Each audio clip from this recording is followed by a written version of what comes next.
Hello there. What is going on, everyone? Today we are doing a different kind of video where I want to talk about general gaming philosophies and the contrast between casual and competitive play, asking you the question, which do you think is more important? Which is more important for you and your gaming groups? I'm curious where my audience stands on this, and there's some discussion to be had about the nuance in between. If you guys are new here to the channel, I do talk a lot about Star Wars and tabletop games.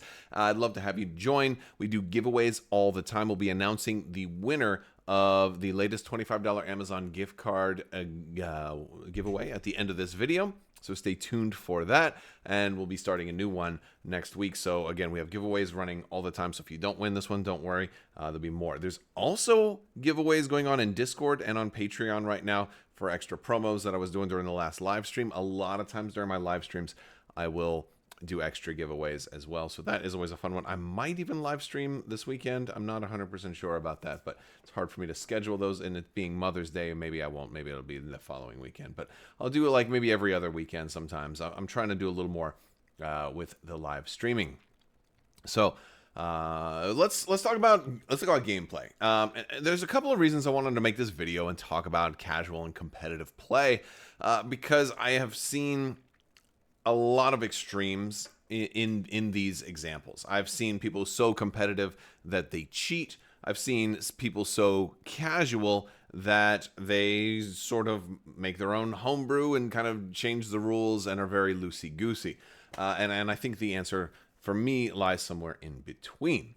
I will talk about my philosophy on how I approach gaming and how it kind of how it impacts different games and certain use case scenarios. So first I want to talk about competitive play, because again, I think there's a lot of different folks out there. Like, there are a lot of my viewers have different opinions on how they play the games. I want to talk about competitive play first. I think competitive play is crucial for most games.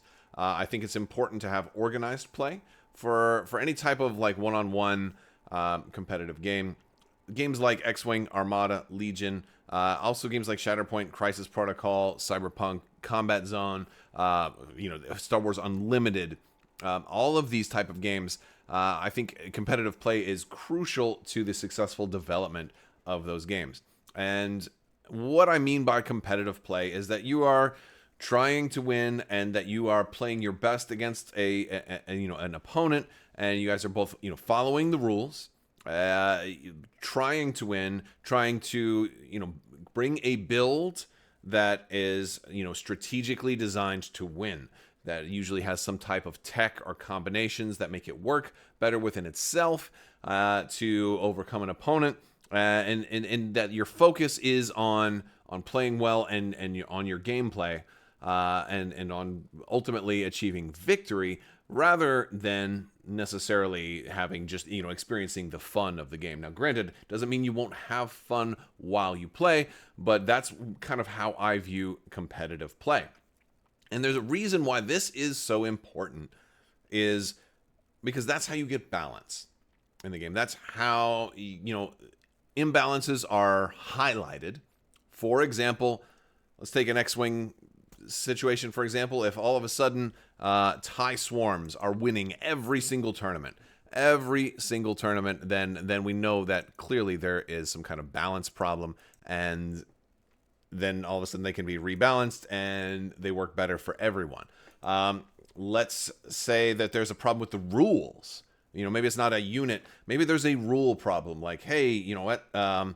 Whoever goes first has a huge advantage. Then that allows for a rule to potentially be addressed or changed, or sometimes just rebalanced. Point costs on cards, again, this is more for skirmish gaming, but also applies to board gaming as well. Games like Star Wars Rebellion sometimes there's errata, sometimes there's FAQs, sometimes there's just changes. And all of that is one of those things that competitive play heavily contributes to. This also applies to gaming expansions too. Competitive play helps steer the direction of future expansions. It helps highlight weaknesses within the game engine. It helps highlights weaknesses within game factions. It helps to give us some insight onto, man, you know what?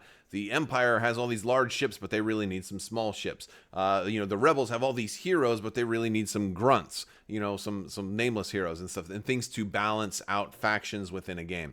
All kinds of stuff, like Cyberpunk has all these really cool characters, but they don't have vehicles yet until like the next Kickstarter comes out, right? Or something like that. So, competitive play is a way to highlight what works really well and to showcase where those gaps are and what needs improvement, whether it come from a second edition, a new rules edition. Warhammer does this all the time with their new editions for games. They have Age of Sigmar 4th edition coming out later this month, I think next week or they're doing the big thing, or maybe next weekend. So, or new expansions, or points adjustments, or a combination of everything in between. Sometimes that even applies to new tournament rules that will apply only to tournaments and won't affect necessarily kitchen table play. So I think competitive play is important for all of those things, but there's other reasons that I think competitive play is important. For one, it helps to refine that competitive spirit, which a lot of people like, not only in themselves, but also in their opponents. If you're trying to gear up for a tournament, if you're trying to win the world championships, you probably want to practice in competitive play in your local area. You probably want to go up against somebody else who is playing competitively, so you can do your best against them. And you don't want to necessarily go up against a brand new player who's never played the game or is just trying to play their first game, and maybe they're a little bit more of a learner, beginner, or even casual mindset. Maybe you want to practice against them also, but you really want to probably focus against players who you're likely to see at a high level event if you're practicing for, a grand tournament or a national tournament, or a world's tournament, so on and so forth. So competitive play is good for practice. It's good to hone your skills, make you better at the game. It also helps teach the rules a lot better. If you're playing competitively and you come into a rules question, you're probably a lot more likely to look it up rather than to just be like, I think that happens, and kind of go with it. Like there's been a lot of times in my games, and again, I film a lot of my games, and sometimes I get rules wrong. I think anybody who puts battle reports and things like that on the internet and is filming stuff and is under that camera lens all the time, we're going to see, they get rules wrong occasionally. Hopefully I get a lot more right than I do wrong, but it does happen. And I think the more competitively you play, the more likely you are to get those rules right, because you'll have to look those up. You'll make sure your opponent's looking them up. You'll also make sure you're looking them up, when your opponent challenges you on stuff, because you want to be able to show your work and be like, no, it says right here, I can do this. So those are all important things. But competitive play isn't the only thing.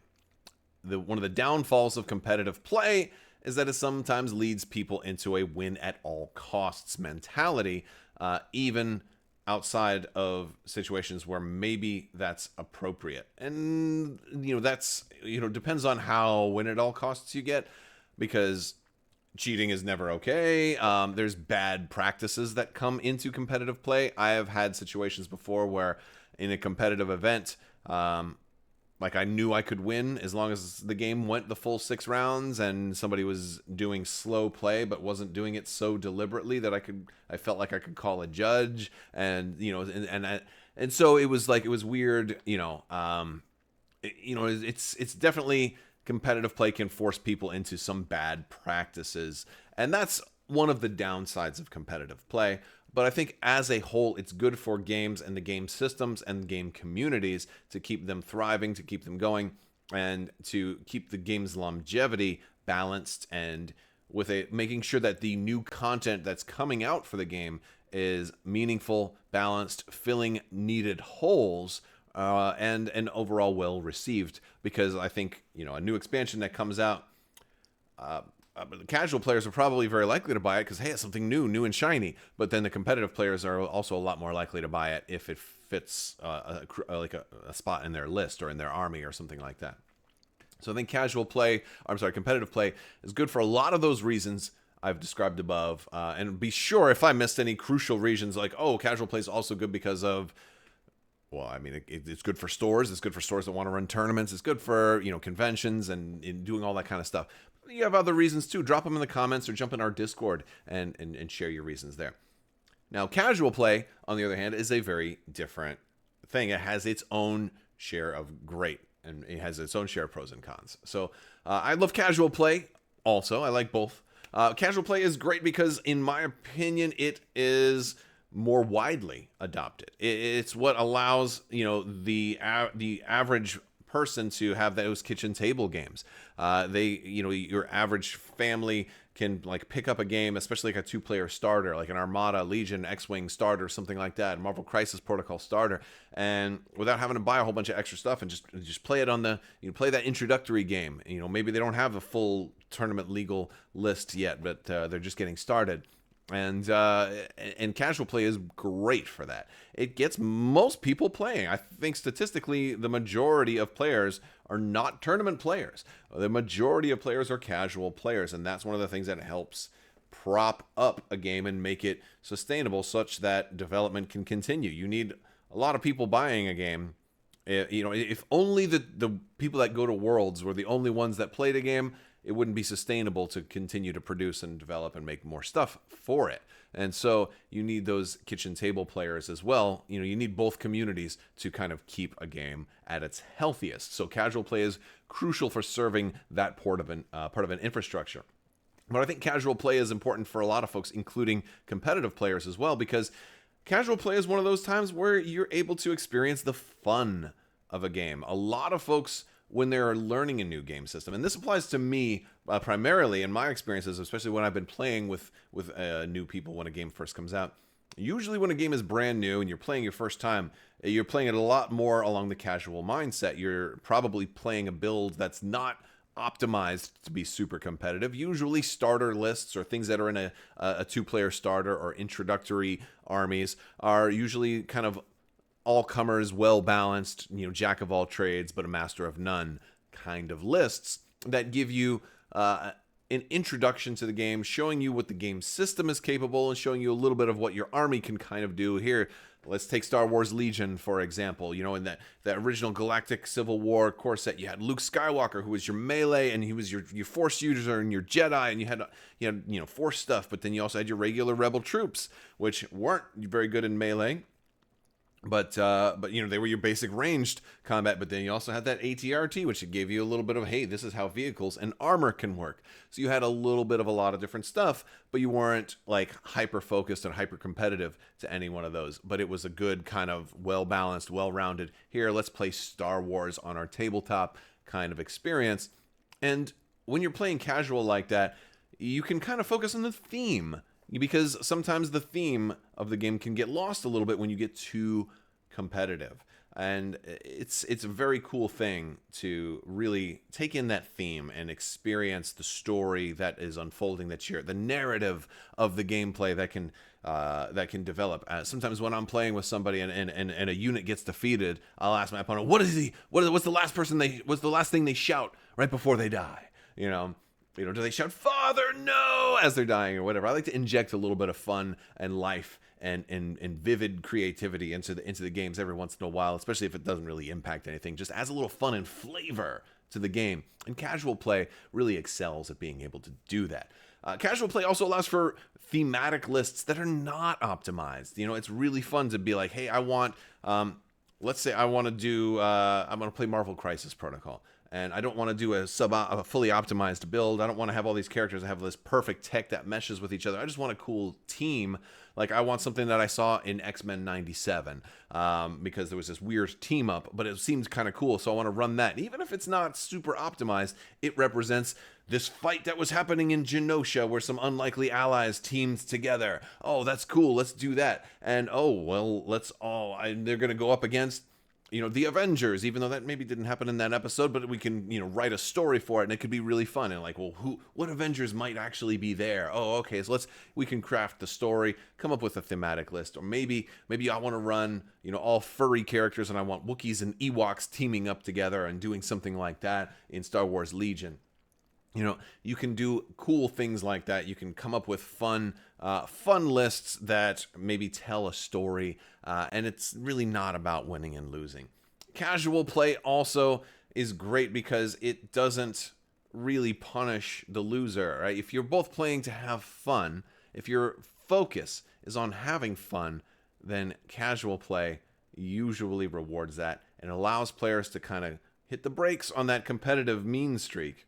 And let's focus on making sure one of the things I always say, making sure you are having fun, but also make sure your opponent is having fun. I think that is a hallmark of one of the things that I think casual play can promote, that I like to promote, making sure your opponent is having fun. If you are just stomping your opponent into the ground, they may not be playing with you too much any longer. There's a chance that you may stomp somebody into the ground so hard that they decide, you know what, this game is not for me. I have had experiences where, more in video games or whatever, you log into a game, into like a PvP arena, and you're getting sniped before you even know what's going on. You're killed before you even see an enemy. 4 or 5 times of that happening, you're like, you know what, this game is not for me, you know, and you don't try again. Whereas if somebody took the casual approach with you and actually, you know, played a little bit more, less win at all costs, then maybe I'd have had a good time and it would have kept going with it, right? So if you want your community to grow, especially with new players, I definitely encourage casual play, because it allows you to just, you know, go easy on someone, have a good time, focus on the theme, the battle system, trying new unconventional army builds, list builds, things that, you know, don't, you know, perfectly optimize. And honestly, it can give you the chance to feel something that maybe you would have never thought about running, like Akbar Nebulons in Star Wars Armada. You know, just weird things that maybe you don't run anymore. How many games have, you know, you have an army where like there's a unit you just don't field anymore? You know, you know, how many rebels run FD turrets in all of their list? How many rebel players have an FD turret that they haven't run in forever? How many rebels have a fleet trooper they haven't run in forever? For example, I'm throwing some things out there. I don't know. I mean, everything has a place for sure, but I mean, I have stuff that haven't used in a very, very long time, and it's for a variety of reasons. So I think, you know, casual play can encourage us to get the dust off of some of those units that are maybe suboptimal right now under competitive conditions, and bring them out for thematic and fun conditions.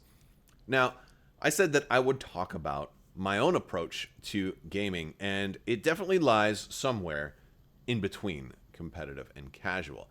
What I mean by that is I do like to play mostly competitively. I do go to tournaments, although not all the time. And sometimes those tournaments, like, for example, in a lot of my Armada tournaments, there's just shorter 2-round tournaments. Those work out really well for me because they are organized, they're structured. We are following the rules. We're not making up our own rules. You know, and we are also, like, we're trying to win, but winning isn't the only thing that matters. I think at least like in Orlando, in our local communities, a lot of people kind of take a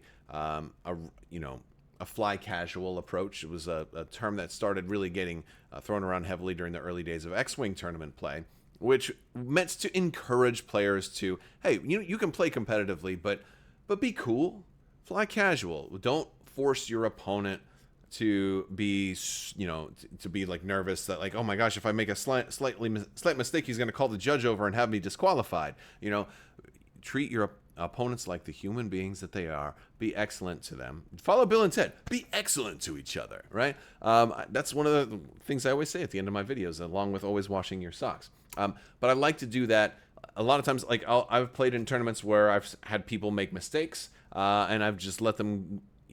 A lot of times I will let them go, but the casual side of me wants to allow them to make their mistakes and not punish them. It's like, oh, hey, you did this, so you can't go back and do that. You know, oh, I'm going to go back. I'm like, you can't go back. You already moved your ship. You already moved your guys, right?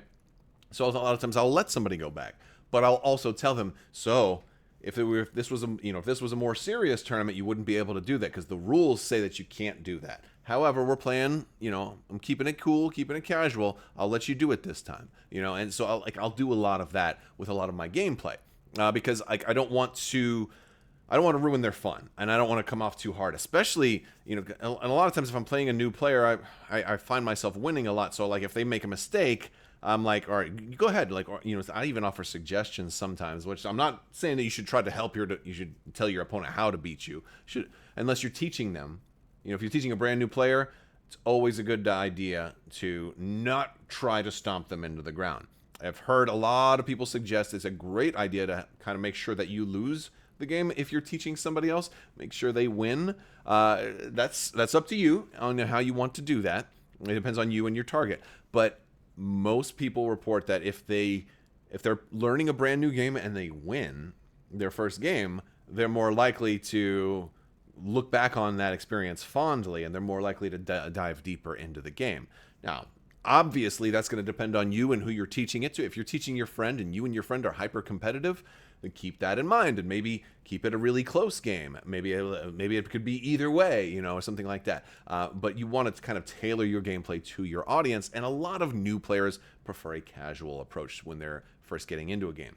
But even with veteran players, I love to take a casual / competitive approach where I'll play really hard, but I might bring a list that's not super oppressive.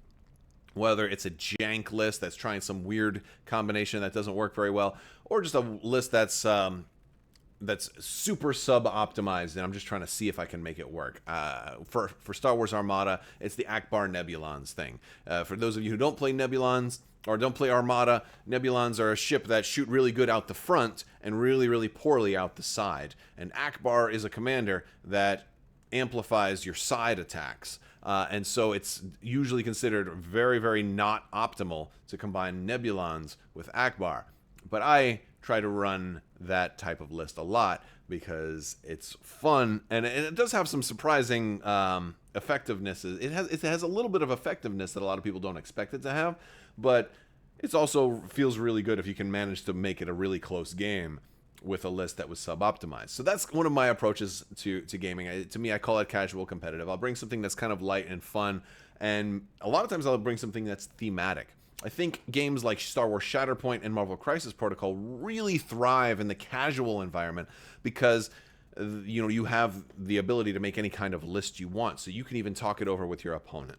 When I play Marvel Crisis Protocol, for example, I talk it over with my opponent, and I'll say, well, what would be a cool matchup? Would we like to see X-Men versus Avengers? Would we like to see, Spider-Man versus Spider-Foes? Would we like to see electricity-based villains an electricity-based team, Storm from the X-Men with Electro, and all kinds of things like that, all teaming up against maybe a Russian-based theme or something like that, or maybe maybe a patriotic team like Captain America, Steve Rogers, and then Falcon, and and things like that.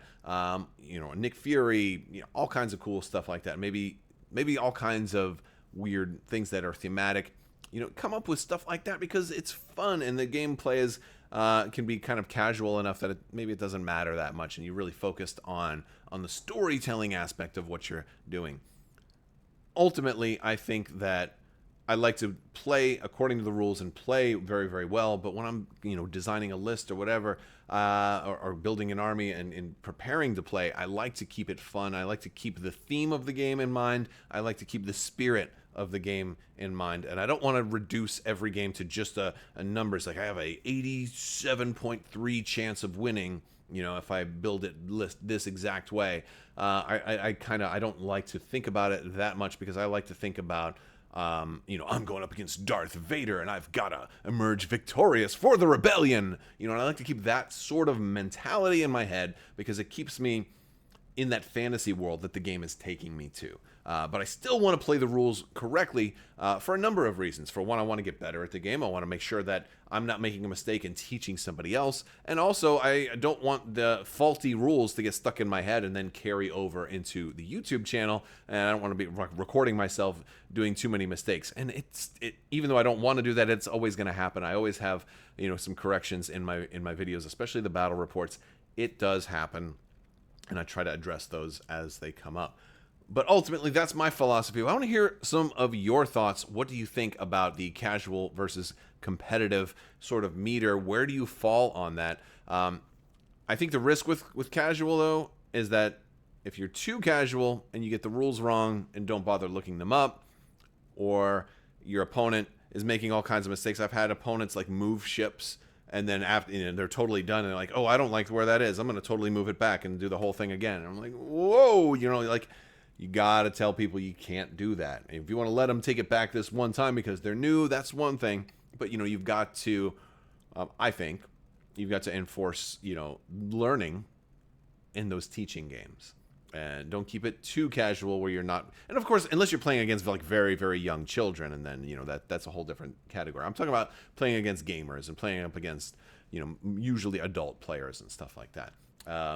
Also, not really big fan of homebrew that often, but it definitely fits into the casual perspective. That's one of those things that it's one of those, like, one of the parts of the spectrum I don't really go into very much unless a game is fully and completely and officially discontinued, like Imperial Assault. A great example that has a group that is keeping it going, and they will have new expansions that get tested periodically and come out in a released community expansions. Lots of different people try to do that for a lot of the other games, and I'm totally against that while the game is still officially supported. If it becomes officially dead, then or officially non-supported anymore, then that's a different story, and we'll cross that bridge when we come to it. But as long as the game is still officially supported, then I'm only playing the official stuff. 99% of the time. Every once in a while, I'll do like a custom, like a custom game day, custom rule, like, oh, we're gonna do a special scenario that so and so created or whatever. I've done things like that before, and every once in a while, that's okay for me. But that's just where I fit on the marker. I want to hear from you guys. Let me know what you think. We've got a winner for the most recent $25 Amazon gift card giveaway. This is going to be for you to put towards a gaming expansion of your choice. So you can you can get a whole expansion for it, or it can pay for half of your next expansion, whatever game you play. And today's winner is going to be AGM Muckleroy, or Ag Muckleroy, or Gmuckleroy. I think it's AG Muckleroy, or AG Muck Leroy. I don't know how that is preferred to be pronounced. Either way, congratulations. Go ahead and shoot me an email at mailcrabbok@gmail.com, and we'll get you squared away. If you did not win, don't worry. We do these giveaways all the time. Next one will be starting Monday. Usually run for about 2 weeks, thereabouts. All right, guys, that is going to do it for today's video, and I want to thank you guys so much for watching. Big thanks to my patrons. You guys are out of this world and help make this whole channel possible. I will talk to you later. May the force be with you. Live long and prosper. Be excellent to each other. Party on, dudes, and always wash your socks.